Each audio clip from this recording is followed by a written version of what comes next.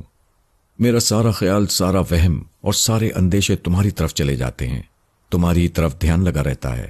کیا یہ مجھ پر ظلم نہیں ہے کہ میں تمہارے سلسلے میں ڈرتی رہوں اور مجھے اپنے بچے کو یاد کرنے کا موقع تک نہ ملے؟ جانی، بیوی پر تو لوگ ظلم کرتے ہی ہیں، ایک ماں پر ظلم نہیں کرنا چاہیے۔ جانی نے دونوں ہاتھوں سے خط کو دبوچ لیا، اپنی آنکھیں بند کر لیں، کیونکہ اندر سے ایک انسان آنکھیں کھول رہا تھا۔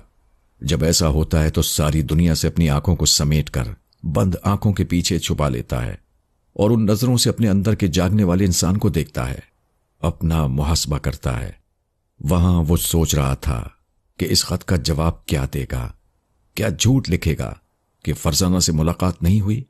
اس کے دماغ نے سمجھایا، جھوٹ اور سچ کی بات نہیں ہے۔ اگر میں فرزانہ سے مل بیٹھا ہوں، اس کے پیچھے ابھی تک بھاگ رہا ہوں، تو اس میں میری بیوی کا کیا نقصان ہے؟ بیوی پھر بیوی ہوتی ہے، اپنے بچے کی ماں ہوتی ہے۔ گھر، بیوی اور بچہ اپنی جگہ ہے۔ باہر جو محبت حاصل ہوتی ہے وہ ایسی ہی ہوتی ہے جیسے آدمی گھر سے باہر کھلی ہوا میں سانس لینے جا رہا ہو، جیسے گھر کے گلدان کو دیکھتے دیکھتے باہر تازہ بتازہ نوبہار نو چمن میں نکل آیا ہو۔ میں اس پھول کو گھر کے گلدان میں نہیں سجا سکتا، کیونکہ ایک دن وہ پھول بھی باسی ہو جائے گا۔ لہٰذا بیوی اپنی جگہ ہے اور باہر کی رنگین خوبصورتی اور خوشبو اپنی جگہ۔ میں دونوں میں سے کسی کو کسی کا حق نہیں دوں گا اور نہ ہی کسی کا حق چھینوں گا۔ وہ پھر خط کو کھول کر پڑھنے لگا۔ جانی، میں کل صبح اس ڈاکٹر سے پہلی بار ملنے جاؤں گی جو میرے چہرے کو مکمل کرے گا۔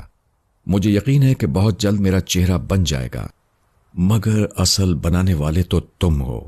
میں اللہ سے یہی دعا مانگتی رہتی ہوں کہ میری واپسی تک تم بہکنے نہ پاؤ، کوئی تمہیں اپنے پیچھے نہ دوڑائے۔ جب میں تمہارے پاس آ جاؤں گی تو اس کے بعد تمہیں سنبھال لوں گی۔ تم مجھ سے کتنے ہی بڑے سہی، لیکن ایک ایسے بچے ہو جو دنیا کے میلے میں حیرت اور مسرت سے ہڑبڑا کر اپنوں کی انگلی چھوڑ کر گم ہونے لگتا ہے۔ یہ میری غلطی ہے، تم نے میری انگلی خوب پکڑ لی تھی، میں ہی چھوڑا کر چلی آئی۔ جی چاہتا ہے میں تمہیں ایسے ایسے انداز میں خط لکھوں کہ تم میری غیر موجودگی میں بہکنا بھول جاؤ۔ جانی، میری گھبراہٹ کو اور میرے اندیشوں کو سمجھو۔ خدا کے لیے اپنے وعدے پر قائم رہو۔ تم نے وعدہ کیا تھا کہ فرزانہ کو تلاش نہیں کرو گے، اس سے نہیں ملو گے، اور اگر کسی مجبوری سے مل بیٹھے ہو تو تمہیں اپنی زبان کا پاس رکھتے ہوئے کبھی دوسری شادی کا خیال بھی دل میں نہیں لانا چاہیے۔ تم میرا انتظار کرو گے، کیوں کرو گے نا؟ وہ پڑھتا جا رہا تھا اور اندر ہی اندر بے چین ہو رہا تھا، تذبذب میں گرفتار ہو رہا تھا، کیا کرے کیا نہ کرے۔ فرزانہ اتنی قریب آ گئی تھی کہ اب ہاتھوں میں آنے ہی والی تھی۔ ادھر دونوں ہاتھوں میں وہ کاغذ رخسانہ کے سہمے ہوئے دل کی طرح کانپ رہا تھا۔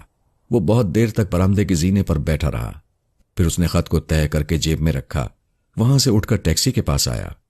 وہ اسی طرح گہری نیند میں ڈوبی ہوئی تھی، اسے اپنا ہوش بھی نہیں تھا۔ دوپٹہ شانے سے ڈھلک کر اس کی گود میں گر پڑا تھا۔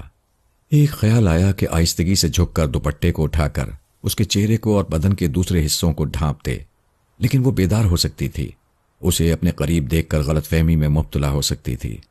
وہ وہاں سے کمرے کے اندر آیا، تھوڑی دیر تک ٹہلتا رہا، سوچتا رہا کہ رخسانہ کے خط کا جواب لکھتے، لیکن خط لکھنے کے دوران فرزانہ بیدار ہو جائے گی تو کیا ہوگا؟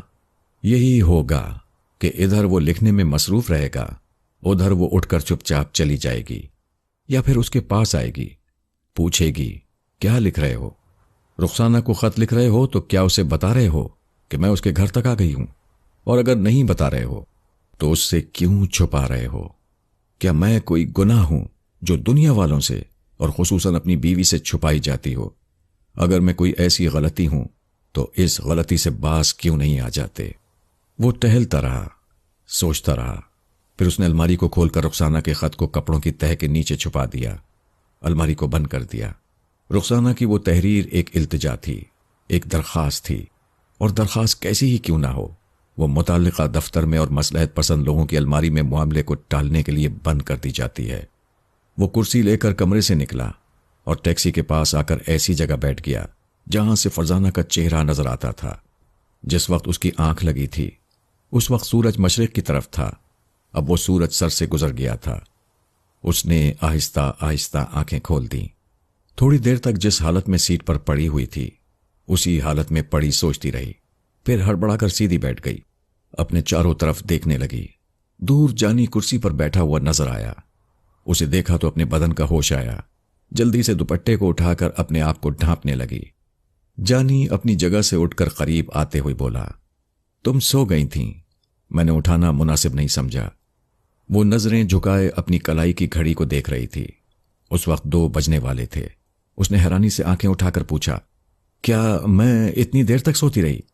یہ تم نے اچھا نہیں کیا، مجھے جگانا چاہیے تھا، میں تمہیں 6 دن سے جگا رہا ہوں، کیا آج بھی سونے نہ دیتا؟ وہ منہ پھیر کر بولی، میں گھر جاؤں گی۔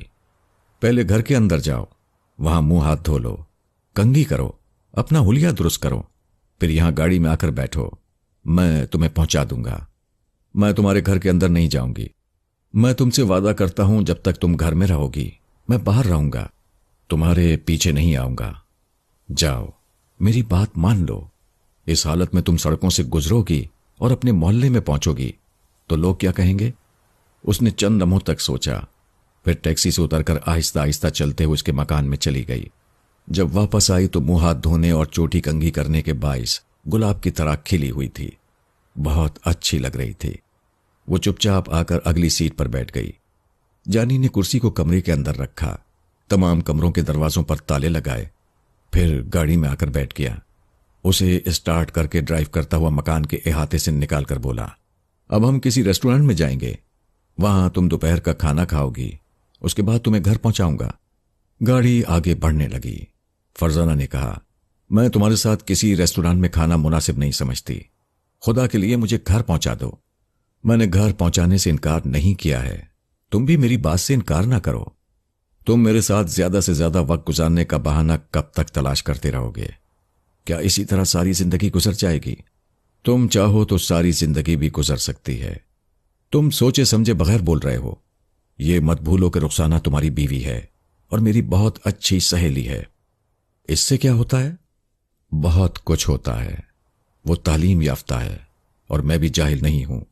بے شک ہمارے مذہب میں ایک کے بعد مرد کو دوسری تیسری شادی کی اجازت ہے، مگر ان شادیوں کے لیے کڑی شرائط عائد ہیں جنہیں تم پورا نہیں کر سکو گے۔ وہ کون سی شرائط ہیں؟ پہلی بات یہ کہ جس عورت سے دوسری شادی کرو گے اس عورت کی رضامندی ضروری ہے، اور میں کسی کی سوتن بننے کے لیے کسی حال میں راضی نہیں ہو سکتی۔ ایک بات سچ سچ بتاؤ، کیا تم مجھ سے محبت نہیں کرتی ہو؟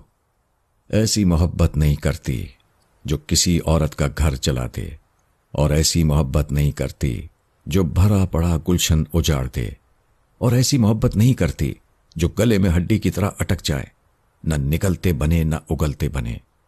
وہ چپ چاپ ڈرائیو کرتا رہا، سوچتا رہا۔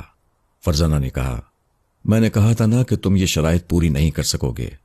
دوسری شرط یہ ہے کہ دوسری شادی کے لیے اپنی پہلی بیوی میں کوئی کھوٹ یا کمی نکالنی پڑتی ہے، کوئی مجبوری بیان کرنی پڑتی ہے۔ کیا مجبوری ہے تمہاری؟ کیا رخسانہ ایک اچھی گھریلو وفادار بیوی نہیں ہے؟ کیا دل و جان سے تمہیں نہیں چاہتی ہے؟ اس میں صرف ایک ہی کمی ہے کہ چہرہ مکمل نہیں ہے۔ جب وہ واپس آئے گی تو وہ بھی مکمل ہو چکا ہوگا، تم ڈھونڈتے رہ جاؤ گے، اس کے اندر کوئی عیب نہیں نکال سکو گے۔ پھر کس بنیاد پر تم دوسری شادی کرو گے؟ اس بنیاد پر کہ میں تم سے محبت کرتا ہوں اور تمہارے بغیر نہیں رہ سکتا۔ انسان صرف سانسوں کے بغیر نہیں رہ سکتا، باقی دنیا کی ہر چیز کے بغیر کچھ عرصے تک جی لیتا ہے۔ کیا آدمی محبت کی خاطر مرتا نہیں ہے؟